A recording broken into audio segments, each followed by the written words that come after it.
have to start doing something with these gun-free zones where, you know, these 4 soldiers, highly decorated in at least one instance, really highly decorated, they're not allowed to have guns. So they were sitting there and they were just targets for this guy, for this madman. And, you know, we're going to have to do changes. 2016 presidential candidate Donald Trump on Morning Joe earlier today. Welcome back to Newsmax Prime. Rick Blackwell sitting in for J.D. Hayworth, who's on assignment. Trump says we need to rethink gun-free zones and equip members of the military at these recruitment centers with weapons to defend themselves. Now, Trump's comments come after Mohammed Yusuf Abdulaziz shot and killed 4 Marines in Chattanooga, Tennessee yesterday. For more, let's turn to our panel. Skyping in from New York, it's Betsy McCaughey, former Lieutenant Governor of New York. Hi, Betsy. And in Newsmax New York, Ellis Henican, noted radio and TV commentator. All right, guys, let's get to it. A lot of arguments at the water cooler today, arming military recruiters. Ellis, is this one where maybe you agree with the Donald? It is not one that I agree with the Donald, actually. Hey, listen, it's typical Trump, right? Throw out some sort of incendiary, simple-minded reaction. He doesn't know. I mean, this is a kind of a decision that we want smart people to make, right? Under what circumstances should people be armed and where? Would we be safer if we introduced more guns into these situations? Would we be safer if we had methods to keep guns out? You know, it's not something that dumb guys ought to answer with slogans, and that's exactly what's wrong with the Trump campaign. All right, taking Trump out of it, Betsy, what are your thoughts? Totally incorrect. The fact is, these military personnel should be armed. We had plenty of warning that military installations would be targeted.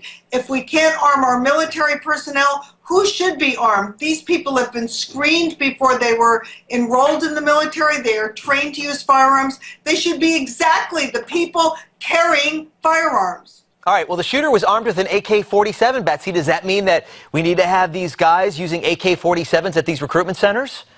The fact is, it's not the kind of gun that the shooter had. It's not the gun that's the issue. The fact is that this person allegedly had traveled overseas to areas that are known to be terrorist training areas. He probably should have never been allowed back in the country. His passport should have been seized. Congress has had one hearing after another on this, but that's all Congress does is hold hearings. Well, it seems to be kind of an American tradition. Unfortunately, we turn these tragedies almost into political footballs. And Ellis, I know today people talking about immigration, also talking about gun control. What's your take with what's happened 24 hours after this tragedy? Well, listen, I mean, it's a horrible tragedy. We need to figure out what we can do to stop it, and some combination of security and mental health training, and maybe we need to take a look at the weapon situation. My plea, frankly, is that these decisions be made by smart, nuanced people. They're highly complex issues. Frankly, I trust the folks at the Pentagon to decide where it is that people ought to carry weapons on military bases and what kind of weapons, more than I want a bunch of fulminating politicians to resolve that. They're always going to come up with dumb answers.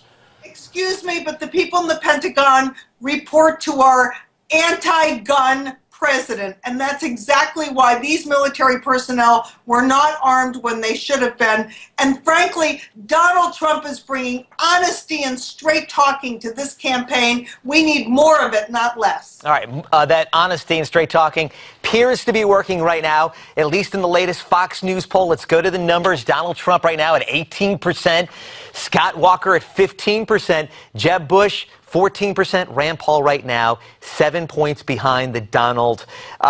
Ellis, he does seem to be bringing in these large crowds. He seems to be doing pretty good in these polls. Does he have any chance to win the GOP nomination?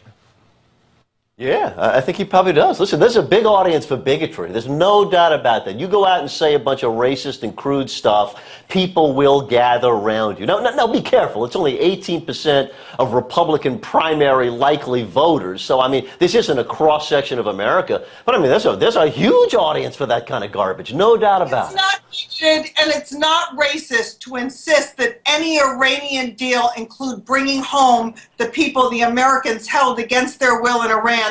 And Donald Trump has been the most straight shooter, literally, about saying that no Iran deal until our people are brought home. I defy any member of Congress to look one of those families straight in the face and say, I'm going to vote for this deal when your loved one is trapped in an Iranian jail. It's Donald Trump who's fighting for them. All right, quickly, last question. Could Donald Trump actually beat Hillary Clinton? I want to hear from Ellis and Betsy real quick. Yes, he could beat Hillary Clinton. If he can't beat her at the polls, he can probably buy her out since she's so willing to sell herself. All right, Ellis, last word? Yeah, I don't think. If you're talking about the cross-section of Americans, no, people are not there yet. Thank goodness they're not there yet, right? All right. Hillary Clinton is for sale. We're going to leave it at there, right? Thank you, Betsy McCaughey, Ellis Henican. Always interesting with you two. We really appreciate it. Donald Trump continues to rise in the polls. We're going to have much more on our Newsmax poll. Who's your choice for the GOP's 2016 nominee? We want to hear from you. We're coming right back.